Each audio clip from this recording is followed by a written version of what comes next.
សួស្តីប្រិយមិត្តទាំងអស់គ្នាកាសែត The Nation ថាលោក Iron Parrott អ្នកនាំពាក្យរដ្ឋាភិបាលថៃបានបង្ហាញពីការកើនឡើងនៃជំងឺផ្ដាសាយតាមរដូវ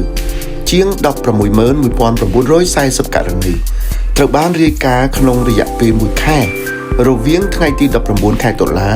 ដល់ថ្ងៃទី15ខែវិច្ឆិកាឆ្នាំ2025តួលេខចុងក្រោយចាប់តាំងពីដើមឆ្នាំមកមានចំនួន 948,869 នាក់ដោយចំនួនអ្នកស្លាប់សរុបកើនឡើងដល់100នាក់លោក Eric បានគូសបញ្ជាក់ពីកត្តាហានិភ័យសំខាន់ៗដែលទាក់ទងនឹងការស្លាប់អាយុមធ្យមរបស់អ្នកដែលបានស្លាប់គឺ61ឆ្នាំ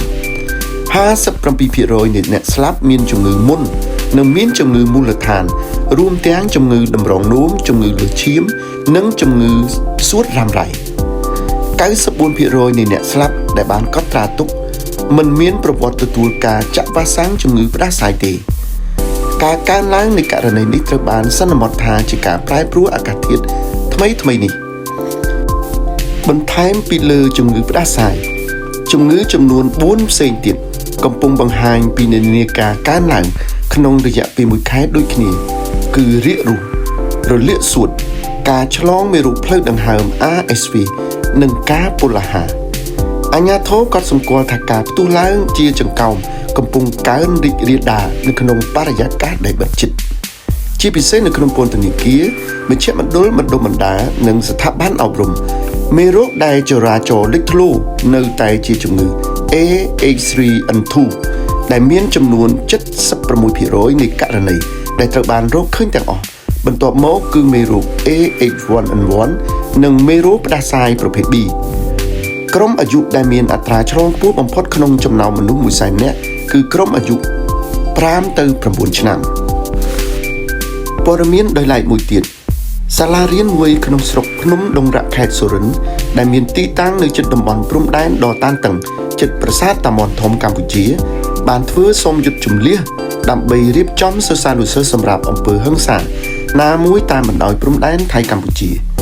ក្នុងអំឡុងពេលសូមយុទ្ធនេះសញ្ញាព្រមានត្រូវបានបន្លឺឡើង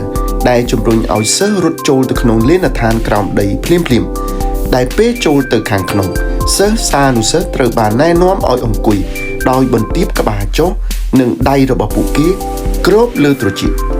ដោយអនុវត្តតាមនីតិវិធីសុវត្ថិភាពដែលត្រូវបានរចនាឡើងដើម្បីកាត់បន្ថយហានិភ័យនៃការរងរបួសពីការផ្ទុះសំឡេងខ្លាំងៗឬក៏បាញ់ប្រហារដោយអាវុធធ្ងន់ៗ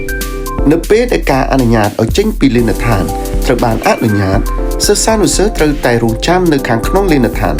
រហូតដល់ឪពុកម្ដាយរបស់ពួកគេមកដល់ដើម្បីទទួលយកទៅផ្ទះ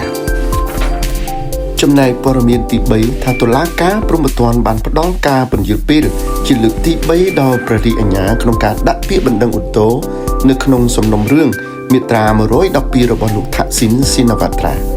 ដោយអនុញ្ញាតឲ្យរយៈពេលបណ្ដឹងឧទ្ធរណ៍បន្តរហូតដល់ថ្ងៃទី19ខែធ្នូឆ្នាំ2025នេះសំណុំរឿងដែលព្រះរាជអាជ្ញាបានដាក់ពាក្យបណ្ដឹងប្រឆាំងនឹងអតីតនាយករដ្ឋមន្ត្រីថាក់ស៊ីនដោយចោទប្រកាន់លោកពីបទប្រមាថព្រះមហាក្សត្រក្រោមមាត្រា112នៃក្រមព្រហ្មទណ្ឌនិងរំលោភលើច្បាប់ឧក្រិដ្ឋកម្មកុំព្យូទ័រជាមួយនឹងការវិវត្តចុងក្រោយបំផុតនៅថ្ងៃទី21ខែវិច្ឆិកានេះតុលាការព្រហ្មទណ្ឌបានលើកលែងទោសលោកថាក់ស៊ីនរួចហើយនៅថ្ងៃទី22ខែសីហាឆ្នាំនេះសំណុំរឿងនៃការពន្យាលពេលនេះត្រូវបានគេរាយការណ៍ថាត្រូវបានធ្វើឡើងដើម្បីធានាថាញត្តិប្តឹងឧទ្ធរណ៍អាចត្រូវបានព្រៀងដោយប្រុងប្រយ័ត្ននិងហ្មត់ចត់ដើម្បីការពារកំហុសណាមួយ